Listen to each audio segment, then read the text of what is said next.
Legal entity, third characteristic of A company.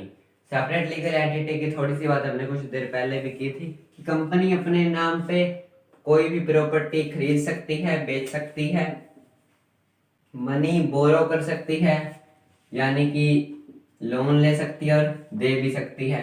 उसके अलावा contract कर सकती है और किसी पे भी सूट यानी कि केस कर सकती है। तो सेपरेट लीगल एंटिटी का मीनिंग कंपनी अपने दम पर ये चीजें कर सकती है, क्योंकि जो मेंबर्स होंगे वो अलग होंगे। एक यहाँ पर केस है Salomon versus Salomon and company का, इसकी बात करते हैं।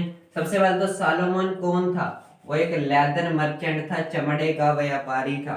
उसी के केस की बात हम करेंगे और उससे समझेंगे कि सेपरेट लीगल एंटिटी क्या है।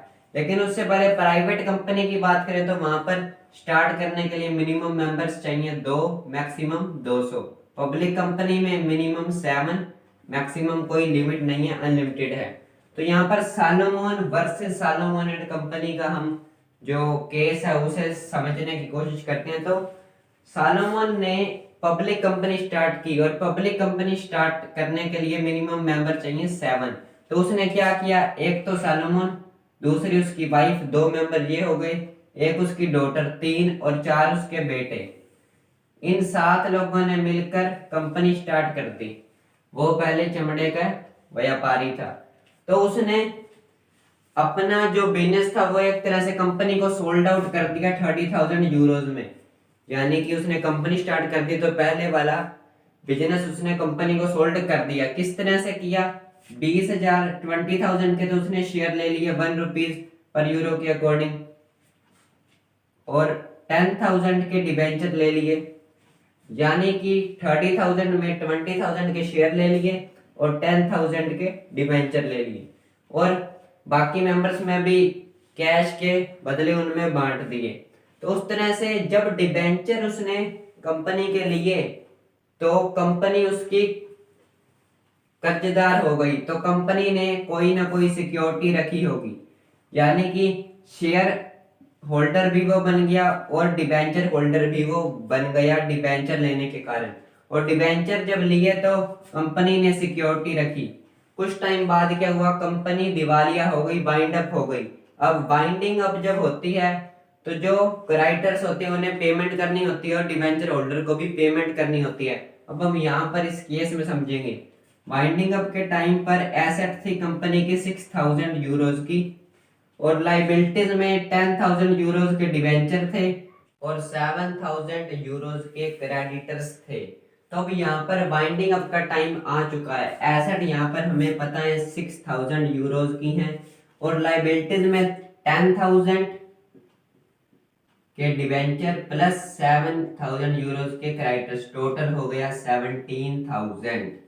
लाइबिलिटीज ज्यादा है, एसेट कम है, यानी कि 17,000 माइनस 6,000, 11,000 यूरोज अभी भी कंपनी के पास कम है, यानी कि 11,000 से लाइबिलिटी ज्यादा है।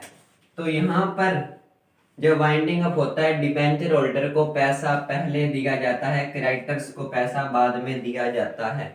तो यहाँ पर क्रेडिटर्स ने 7,000 यूरोज के जो क्रेडिटर्स थे उन्होंने कंपनी पर केस कर दिया कि हमें हमारे पैसे पहले चाहिए। तो यहाँ पर कोर्ट ने क्या कहा, कोर्ट ने कहा कि पैसे पहले डिबेंचर होल्डर को मिलेंगे, लेकिन क्रेडिटर्स ने कहा कि सालोमन और सालोमन एंड कंपनी दोनों एक ही हैं, वो ही एजेंट है, वो ही प्रिंसिपल है। लेकिन कोर्ट ने कहा ऐसा नहीं होगा, पहले पेमेंट 10,000 के जो डिबेंचर हैं उनकी होगी, यानी कि 10,000 में से सबसे पहले एसेट जो 6,000 की है वो लेस हो जाएंगी, यानी कि 4,000 के तो डिबेंचर ही रह गए और इन्हें ये जो 7,000 वाले हैं इन्हें पेमेंट बाद में मिलेगी।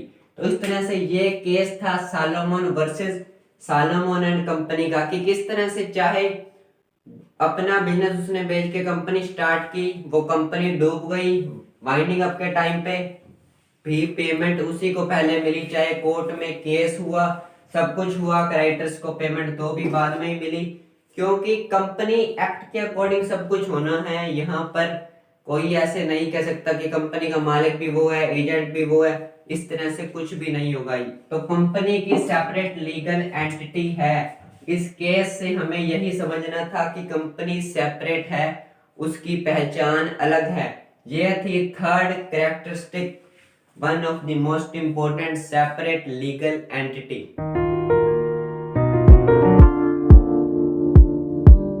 तो Salomon versus Salomon and company is an important illustration of the separate legal entity of company. तो वो जो पॉइंट था उस वीडियो में सेपरेट लीगल एंटिटी का, उसी में बात की थी इसकी। तो ये काफी इंपॉर्टेंट इलिस्ट्रेशन है, एग्जांपल है सेपरेट लीगल एंटिटी का। तो Salomon was a shoe trader, वो जूतों का व्यापारी था Salomon, who formed A company, और उसने कंपनी बनाई जिसका नाम उसने रखा Salomon and company. In this company, he, his wife, his daughter and 4 son were the members of company। तो आप जानते हैं कि पब्लिक कंपनी के लिए 7 मेंबर्स की जरूरत होती है, और तो 7 लोग मिलकर कंपनी बना सकते हैं। तो जो सैलोमन था वो जूतों का व्यापारी था, उसने कंपनी बनाई जिसमें 7 लोग चाहिए। तो सबसे पहले तो वो खुद आ गया नंबर 1, उसके बाद उसकी वाइफ 2 लोग हो गए, उसकी बेटी 3 लोग हो गए, और 4 उसके बेटे 7 लोग हो गए। तो 7 लोगों ने मिलकर कंपनी बनाई। कंपनी का नाम क्या रखा गया? Salomon and company. He sold his business to the company for rupees, हम यहाँ पर रुपीज के अकॉर्डिंग बात करें तो 30,000। तो हम यहाँ पर एग्जांपल ले रहे हैं, लेकिन ये काफ़ी इंपॉर्टेंट इलिस्ट्रेशन भी है। यहाँ पर उसने 30,000 में अपना जो बिजनेस था जूतों का वो कंपनी को बेच दिया। यहाँ पर जूतों का वो काम खुद करता था, कंपनी भी उसी ने बनाई, तो उसने अपना बिजनेस 30,000 में कंपनी को बेच दिया। और जिसमें से कंपनी ने 20,000 के तो उसको शेयर दे दिए और 10,000 के उसको डिबेंचर दे दिए। Then later the company wound up because of excessive financial loss. तो 30,000 रुपये में उसने अपना वो बिजनेस कंपनी के नाम किया, तो कंपनी ने 20,000 के तो जो शेयर थे वो उसके नाम पर कर दिए, और 10,000 रुपये के डिबेंचर भी उसके नाम पर कर दिए। और कंपनी बहुत ही जल्द लॉस में चली गई काफ़ी ज़्यादा, और वो वाउंड अप हो गई, बंद हो गई। उसके बाद क्या हुआ? At the time of winding up the asset of companies ₹6,000। तो वाइंडिंग अप के टाइम पर 6,000 की थी उसकी एसेट्स, और लाइबिलिटीज में 10,000 के थे डिबेंचर और 7,000 के थे अनसिक्योर्ड क्रेडिटर्स। तो यहाँ पर समझने की कोशिश करते हैं कि 30,000 में बिजनेस बेचा, 20,000 के शेयर, 10,000 के डिबेंचर।